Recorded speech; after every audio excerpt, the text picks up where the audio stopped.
خواجہ سرا سے ہم بستری کس طرح حلال ہے؟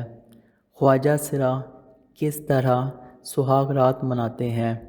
حضرت علی کی بارگاہ میں ایک شخص آیا اور عرض کرنے لگا، اے امیر المومنین، مجھے ایک ہجڑے سے محبت ہو گئی ہے اور اب میں اس سے شادی کرنا چاہتا ہوں، اس بارے میں اسلام کیا کہتا ہے؟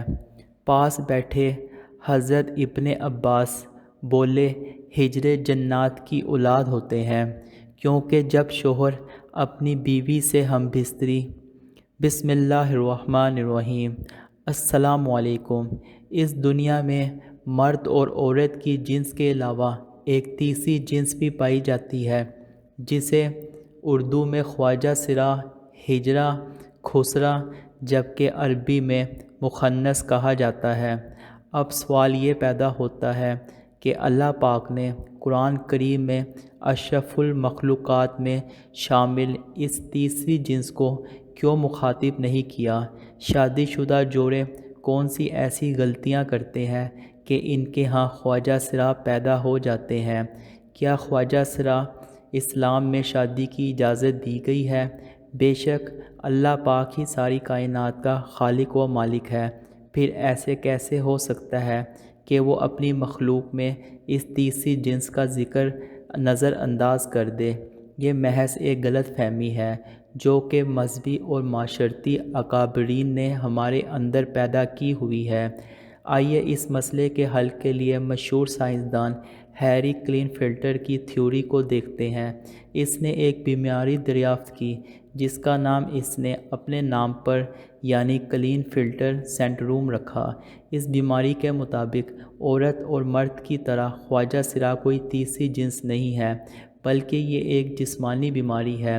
اللہ تعالیٰ نے انسان کو مرد اور عورت کے ہی روپ میں پیدا کیا ہے، لیکن جس طرح دیگر پیدائشی بیماریوں کی وجہ سے بچہ اندھا، گونگا اور بہرا پیدا ہو سکتا ہے، تو اس طرح کروموسومز وائی کی تعداد کے عدم مطابق کی وجہ سے بچے کی جنس کا تعین بھی نہیں ہو پاتا، جس سے بچہ پیدائشی طور پر ایب نارمل پیدا ہو جاتا ہے۔ ہر انسان میں 23 کروموسومز کے جوڑے پائے جاتے ہیں اور ہر جوڑا کروماٹین پر مشتمل ہوتا ہے۔ اس طرح مجموعی طور پر ایک انسان میں 46 کروماٹین پائے جاتے ہیں۔ بعض اوقات کروموسومز کی تبدیلی کی وقت مردوں میں ایک زائد کروماٹین پیدا ہوتا ہے، اس طرح مردوں میں 46 کی بجائے 47 کروماٹین بن جاتے ہیں۔ سائنسدانوں کے مطابق ہر 500 میں سے ایک مرد میں یہ 47واں کروماٹین پیدا ہوتا ہے، اور بچے کی پیدائش کے وقت اگر یہی 47واں کروماٹین باپ کی طرف سے وائی کی شکل میں ماں کو کروماٹین سے جوڑا بنا لے تو بچہ پیدائشی طور پر ٹرانسجینڈر پیدا ہوتا ہے۔ یہاں یہ بات واضح کر دی گئی کہ ماں کی طرف سے ہر صورت میں ایک ہی کروماٹین آتا ہے، جبکہ باپ کی طرف سے دونوں میں سے کسی ایک نے آنا ہوتا ہے، لیکن اگر بدقسمتی سے باپ کی طرف سے ماں کو دونوں وائی مل جائے تو پھر وہ ماں کے ساتھ مل کر ایک ایسا بچہ پیدا کرتے ہیں کہ جس کی ساری زندگی سزا بچے اور ماں کو دی جاتی ہے، جبکہ یہ تحفہ تو باپ کا ہوتا ہے۔ لیکن اسلامی نقطہ نظر سے حضرت ابن عباس نے ایک نقل روایت کرتے ہیں کہ حضرت ابن عباس نے فرمایا کہ ہجڑے جنات کی اولاد ہیں۔ کسی نے حضرت ابن عباس سے دریافت کیا کہ یہ کیسے ہو سکتا ہے، تو آپ نے فرمایا کہ اللہ اور اس کے رسول اللہ صلی اللہ علیہ وآلہ وسلم نے آدمی کو حالت حیض میں بیوی سے مباشرت کرنے سے منع کیا ہے، جبکہ آدمی حالت حیض میں بیوی کے پاس آتا ہے تو شیطان عورت کی طرف آدمی سے پہلے پہنچ جاتا ہے۔ اس لیے ہمارے پیارے نبی صلی اللہ علیہ وآلہ وسلم نے فرمایا کہ جب تم میں سے کوئی اپنی بیوی کے پاس جائے تو دعا پڑھ لیا کرو، اے اللہ ہمیں شیطان سے محفوظ رکھ اور ہماری اولاد کو بھی شیطان کے شر سے محفوظ فرما۔ تو اس طرح شیطان انسان کو کوئی بھی نقصان نہیں پہنچا سکتا۔ قرآن کریم میں اللہ تعالیٰ ارشاد فرماتا ہے کہ بے شک آسمان اور زمین کی حکومت اللہ ہی کے لیے ہے، اور وہ جو چاہتا ہے کرتا ہے۔ وہ جسے چاہتا ہے بیٹا عطا کرتا ہے، جسے چاہتا ہے بیٹیاں عطا کرتا ہے، جسے چاہتا ہے بے اولاد رکھتا ہے، وہ تو جاننے والا اور قدرت رکھنے والا ہے۔ ہمارا یہ ایمان ہے کہ اللہ ہر چیز کا مالک ہے، وہ جو چاہتا ہے کرتا ہے اور کسی پر ظلم نہیں کرتا۔ کیا خواجہ سرا سے ہم بستری کی جا سکتی ہے یا نہیں؟ بات یہاں یہ ہے کہ ہجڑا کوئی الگ مخلوق نہیں ہوتے، بلکہ وہ بھی انسان ہی ہوتے ہیں۔ خلقی اور اوصاف کے اعتبار سے ان میں سے بعض مردانہ اوصاف سے محروم ہوتے ہیں اور بعض زنانہ اوصاف سے محروم ہوتے ہیں۔ یہ انسان کی تخلیق کے وہ عجیب ہیں جو اللہ نے ان میں سے ایسے ہی رکھے ہیں، جسے ہم بعض لوگوں کو انسانی اعضاء سے معذور پاتے ہیں۔ یہ نقص امتحان کے لیے انسان میں رکھے جاتے ہیں۔ ایک انسان جو کہ معذور ہونے کے باوجود کامل عقل و شعور رکھتا ہے تو یہ اس کا صبر کا امتحان ہے۔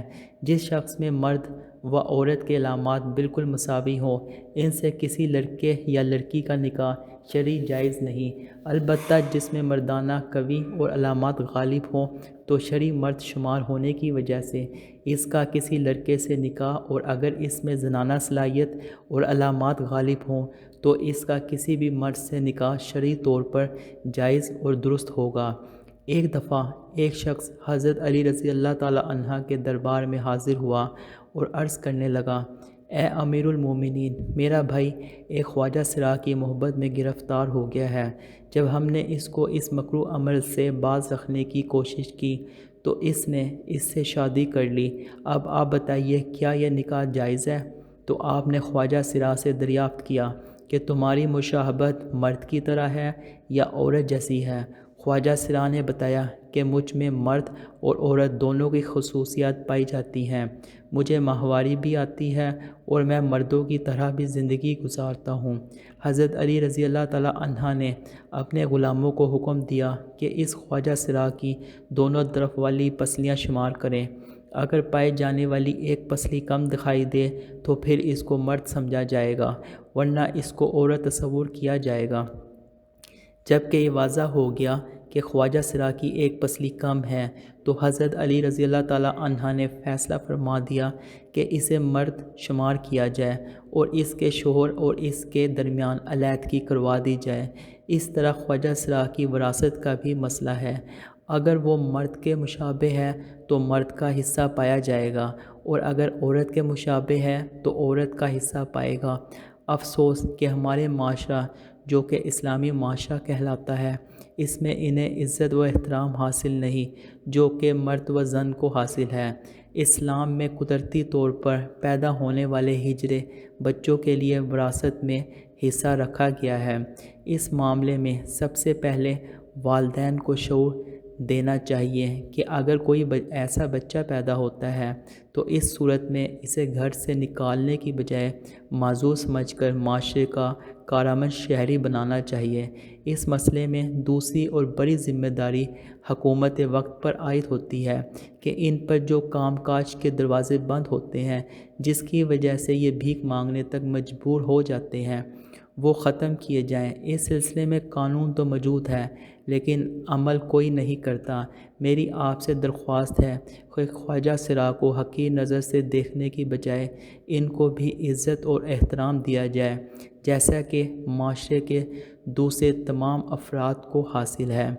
اللہ پاک ہم سب کو نیک عمل کرنے کی توفیق عطا فرمائے اور برے کام سے محفوظ رکھے، آمین۔